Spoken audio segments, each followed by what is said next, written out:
Hello friends, welcome to the Chitra Science Hub. Today we will discuss about the structure of antibody. अब हम देखते हैं कि सबसे पहले एंटीबॉडी क्या है। एंटीबॉडी को हम इम्यूनोग्लोबुलिन भी कहते हैं क्योंकि ये ग्लोबुलर प्रोटीन है और इम्यूनिटी में रोल प्ले करता है। तो एंटीबॉडी और इम्यूनोग्लोबुलिन एक ग्लाइकोप्रोटीन है जो प्लाज्मा सेल से सिक्रीट होता है in response to an antigen in humoral immune response. अब हमें पता है, राइट हैंड साइड डायग्राम में देखिए, ये एक बी सेल है और ये बी सेल की सरफेस पर रिसेप्टर्स हैं। इन रिसेप्टर्स पर आकर एंटीजन बाइंड होता है। ये बी सेल एक्टिव होती है। एक्टिव होने के बाद इसके अंदर डिवीजन स्टार्ट होता है और ये अपना नंबर बढ़ाती है जिसे हम प्लोरीफ्रेशन कहते हैं। फिर उसके बाद डिफरेंशिएशन होता है और दो तरह की सेल्स बनती हैं। एक को हम कहते हैं प्लाज्मा सेल, एक को हम कहते हैं मेमोरी सेल। और प्लाज्मा सेल जो है सिक्रीट करती है एंटीबॉडीज़। तो ये एंटीबॉडीज़ क्या हैं? These are the glycoproteins that are secreted by plasma cells in response to the antigen. और ये जो एंटीबॉडीज़ बनी हैं they are specific to this antigen. अब एंटीबॉडीज़ कहाँ कहाँ प्रेजेंट होती हैं? ये हमारे ब्लड सीरम में होती हैं, टिश्यू फ्लूइड्स में होती हैं और हमारी जहाँ जहाँ पर भी म्यूकस सरफेसेस है वहाँ वहाँ पर हमारी बॉडी में ये एंटीबॉडीज़ प्रेजेंट होती हैं। एंटीबॉडीज़ जो है हमारी बॉडी में दो फॉर्म में एग्जिस्ट करती हैं। एक है सिक्रीटेड एंटीबॉडी और फ्री एंटीबॉडीज़। ये प्रेजेंट होती हैं ब्लड सीरम में, टिश्यू फ्लूइड्स में और म्यूकोसल सरफेस पर। और दूसरी होती है मेम्ब्रेन बाउंड एंटीबॉडीज़ जो प्रेजेंट होती हैं on the surface of B cell as B cell receptor. ये देखिए राइट हैंड साइड में ये बी सेल है, इसकी सरफेस पर ये जो रिसेप्टर्स हैं ये भी एंटीबॉडीज़ ही हैं। इन्हें हम मेम्ब्रेन बाउंड एंटीबॉडीज़ कहते हैं। अब आपका एंटीबॉडी का जो स्ट्रक्चर है वो 4th पॉलीपेप्टाइड चेन से मिलके बनता है। उनमें से 2 चेन जो होती हैं वो हैवी चेन होती हैं और जो 2 चेन है वो आपकी लाइट चेन है। ये हैवी और लाइट मोलिकुलर वेट के बेस पर है। अब ये राइट हैंड साइड डायग्राम में देखिए, ये जो ब्लू कलर की है आपकी, ये है हैवी चेन आपकी, और ये ब्राउन कलर में है, ये है आपकी लाइट चेन। तो 2 आपकी हैवी चेन है और 2 आपकी लाइट चेन है। ये जो आपकी हैवी चेन है ये लाइट चेन के साथ जुड़ी हुई होती है डाइसल्फाइड लिंकेज से। साथ में नॉन कोवेलेंट इंट्रैक्शंस भी होती हैं जैसे साल्ट लिंकेज, हाइड्रोजन बॉन्ड और हाइड्रोफोबिक इंट्रैक्शन। तो ये हैवी और लाइट चेन मिलके एक हिट्रोडाइमर बनाती है। इसी तरह का दूसरा हिट्रोडाइमर बनता है जब एक हैवी चेन लाइट चेन से जुड़ती है। ये दोनों जो हिट्रोडाइमर हैं ये एक दूसरे से जुड़े हुए होते हैं डाइसल्फाइड बॉन्ड की हेल्प से। ये है basic structure of the antibody. ये 4 पॉलीपेप्टाइड चेन से मिलके बनता है। 2 हैवी हैं और आपकी 2 लाइट चेन है। एक हैवी एक लाइट चेन जो है वो डाइसल्फाइड बॉन्ड यहाँ पर होता है आपका, और साथ में नॉन कोवेलेंट इंट्रैक्शन होती है। इसी तरह 2 हेवी चेन आपस में जुड़ी हुई होती हैं हाइड्रोफोबिक इंट्रैक्शन से, साल्ट लिंकेज से और डाइसल्फाइड बॉन्ड से। ये जो आपकी 4 चेन है ये इस तरह से अरेंज होती हैं कि ये देखिए राइट हैंड साइड में एक वाई शेप्ड स्ट्रक्चर इन्होंने बना रखा है। इस वाई शेप्ड स्ट्रक्चर में जो नीचे का है इसे हम स्टॉक कहते हैं और ये जो आपके 2 हैं इन्हें हम आर्म्स कहते हैं। तो ये जो आपकी स्टॉक है इस स्टॉक को हम कहते हैं FC रीजन, और ये जो आपकी 2 आर्म्स हैं इन्हें हम कहते हैं FAB फ्रेगमेंट्स। क्योंकि ये जो आर्म्स हैं यहाँ पर एंटीजन बाइंड होता है तो ये एंटीजन बाइंडिंग फ्रेगमेंट है तो हम इसे FAB फ्रेगमेंट कहते हैं। और ये जो FC रीजन है इसे हम क्रिस्टलाइजेबल फ्रेगमेंट कहते हैं और ये FC रीजन बाइंड करता है on the surface of immune cells having FC receptors. जैसे कि आपकी मैक्रोफेज है उसकी सरफेस पर FC रिसेप्टर्स होते हैं तो ये एंटीबॉडी इस FC रीजन से जाकर मैक्रोफेज की सरफेस पर बाइंड करती है। ये जो बीच का रीजन है इसे हम हिंज रीजन कहते हैं। इस रीजन की वजह से इस वाई मॉलिक्यूल में फ्लेक्सिबिलिटी होती है। ये 2 आर्म जो हैं वो फैल सकती हैं आपकी। ये आपका हिंज रीजन इसलिए होता है कि एंटीजन की सरफेस पर जो इपीटॉप्स हैं उन पे एडजस्ट हो सके, उन पे इजीली ये बाइंड कर सके, इसलिए यहाँ पर हिंज रीजन पर हमने फ्लेक्सिबिलिटी दी है। अब देखते हैं लाइट चेन। लाइट चेन जो है वो 220 एमिनो एसिड्स की बनी हुई होती है और इसका मोलिकुलर वेट 25 किलो डाल्टन है। ह्यूमंस के अंदर दो तरह की लाइट चेन होती हैं, कापा और लैम्डा।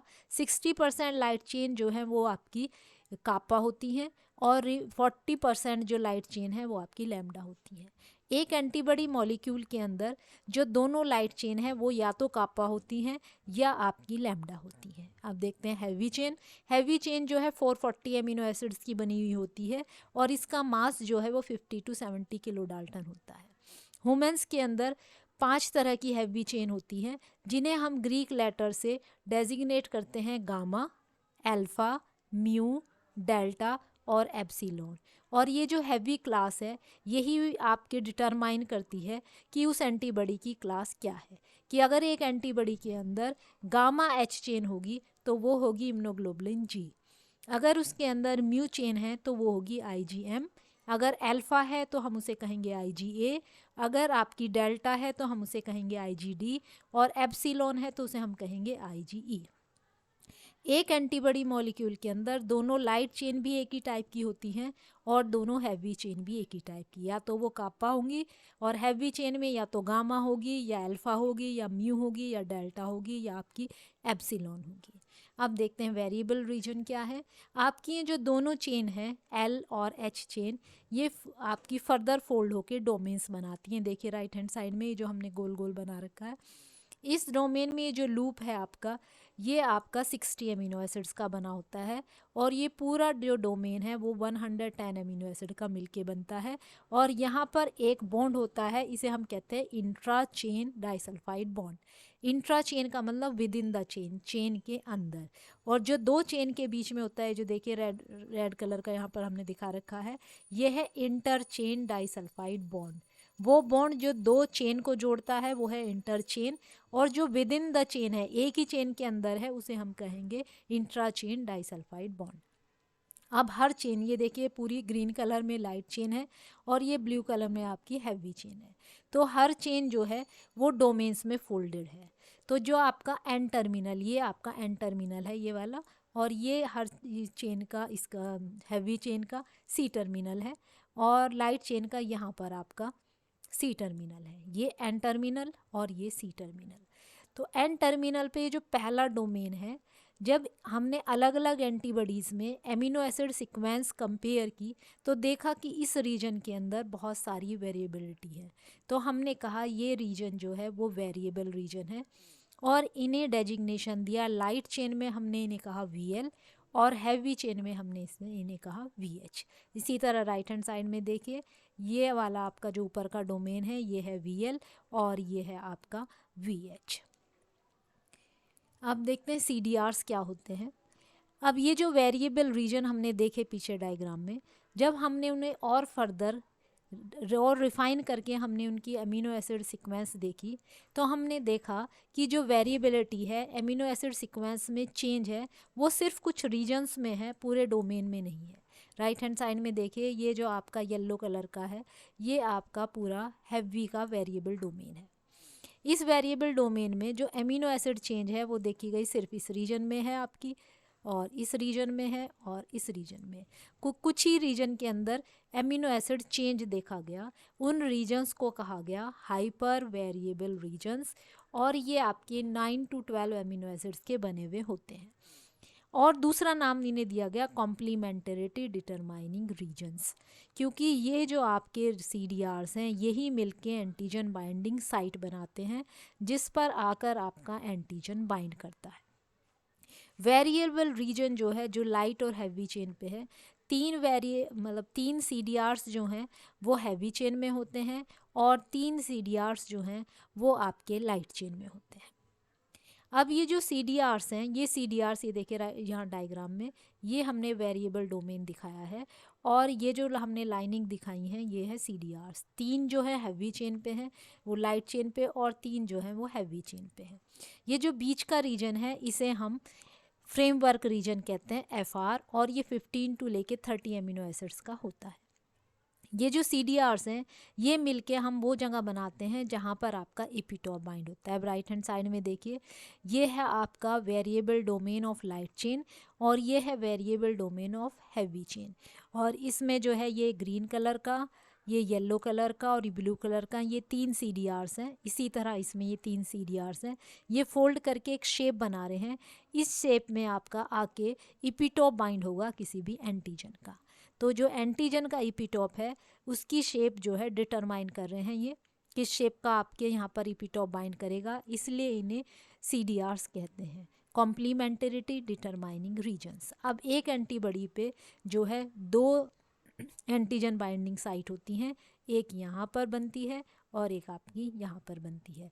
तो एक से एंटीबॉडी मॉलिक्यूल जो है वो 2 एंटीजेनिक बाइंडिंग साइट रखता है।